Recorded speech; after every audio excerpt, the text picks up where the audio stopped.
बच्चों, इस वीडियो में हम लोग सॉल्व करेंगे एनसीईआरटी के एक्सरसाइज 10.2 का क्वेश्चन नंबर 13।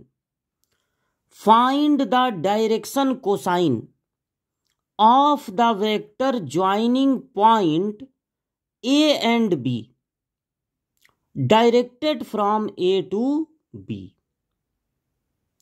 ए और बी, एक पॉइंट ए है जिसका कोऑर्डिनेट है 1 2 -3 और एक पॉइंट बी है जिसका कोऑर्डिनेट है -1 -2 1।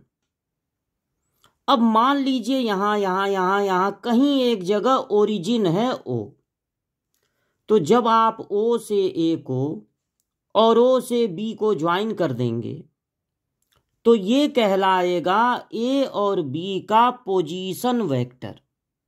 Position vector vector O A का मतलब होगा ए का पोजीशन वेक्टर, जो कि होगा caps I 2 caps J -3 caps K, और बी का पोजीशन वेक्टर होगा vector O B minus caps I -2 caps J plus caps के।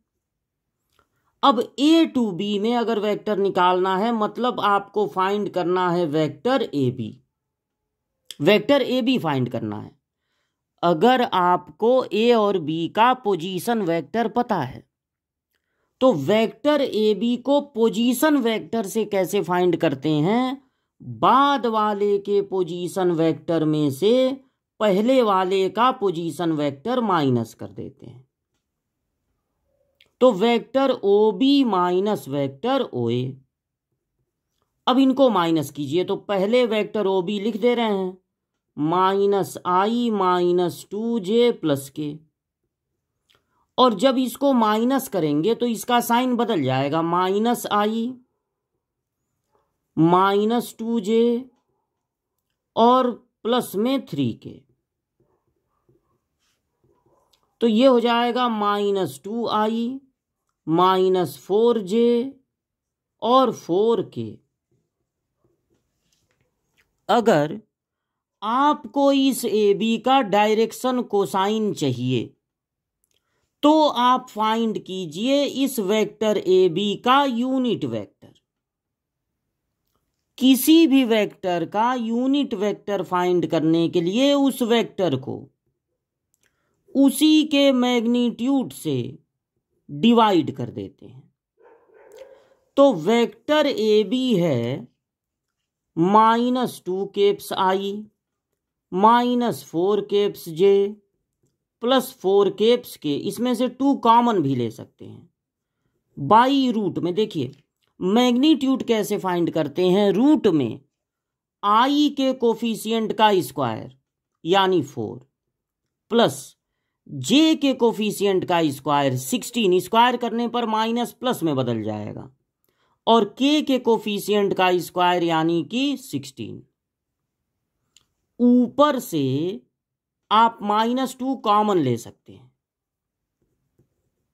तो या केवल 2 कॉमन ले लीजिए, तो बचेगा -i -2 जे प्लस 2 के।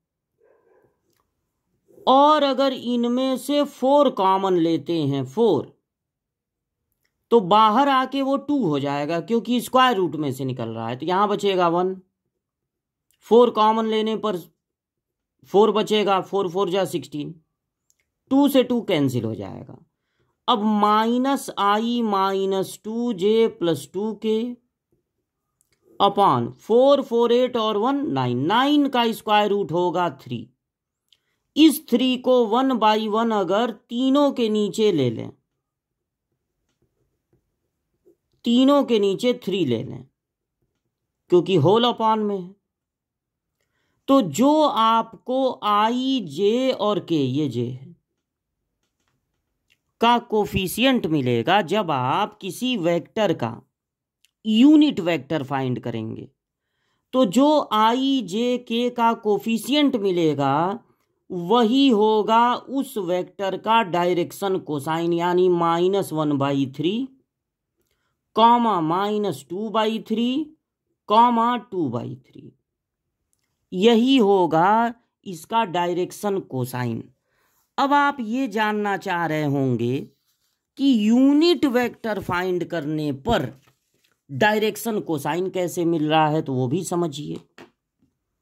अगर कोई vector x axis, y axis, z axis के साथ अगर कोई वेक्टर अल्फा, बीटा और गामा एंगल बना रही है, तो cos alpha, cos beta, cos gamma को उसका डायरेक्शन कोसाइन कहते हैं। कोसाइन मतलब कॉस। कोई vector x axis, y axis और जेड एक्सिस के साथ जो एंगल बनाती है, जब उसको हम कॉस के साथ ले लेते हैं तो यही उस वेक्टर का कहलाता है डायरेक्शन कोसाइन। अब मान लीजिए कोई वेक्टर है -2 केप्स आई -4 केप्स जे +4 केप्स के, तो जब -2 -4 और 4, मान लीजिए ये एक्स एक्सिस है और पॉइंट है -2 -4 4, तो जब आप इससे एक्स एक्सिस पर परपेंडिकुलर डालेंगे तो ये मिलेगा -2। हालांकि ये जो डिस्टेंस है वो निगेटिव नहीं होता, लेकिन कॉस निगेटिव भी होता है, इसलिए ये डिस्टेंस -2। यानी ये -2 किसका काम कर रहा है? बेस का। अगर आप इसको हाइपोटेन्यूज से डिवाइड कर देंगे तो हाइपोटेन्यूज कौन होता है? जो उसका मॉड्यूलस है। तो बेस आपका ये है, मॉड्यूलस ही हाइपोटेन्यूज हो जाएगा, तो बेस अपॉन हाइपोटेन्यूज ही कॉस होता है, और डायरेक्शन कोसाइन का मतलब कॉस। इसी तरह से अगर आप वाई एक्सिस पर परपेंडिकुलर डालें तो वहां पर आपको बेस ही मिलेगा -4, और अगर हाइपोटेन्यूज से डिवाइड कर देंगे तो कॉस मिलेगा। बेस अपॉन हाइपोटेन्यूज क्या होता है? कॉस। यही, और ऐसे ही जेड एक्सिस के लिए भी है। यही रीजन है कि जब हम किसी वेक्टर का डायरेक्शन कोसाइन पता लगाना चाहते हैं तो उस वेक्टर का यूनिट वेक्टर फाइंड कर लेते हैं। उस यूनिट वेक्टर में जो केप्स आई, केप्स जे और केप्स के का कोफिशिएंट होता है, वही होता है डायरेक्शन कोसाइन। तो ये जो तीनों वैल्यू है, यही आपका फाइनल आंसर है, यही है डायरेक्शन कोसाइन।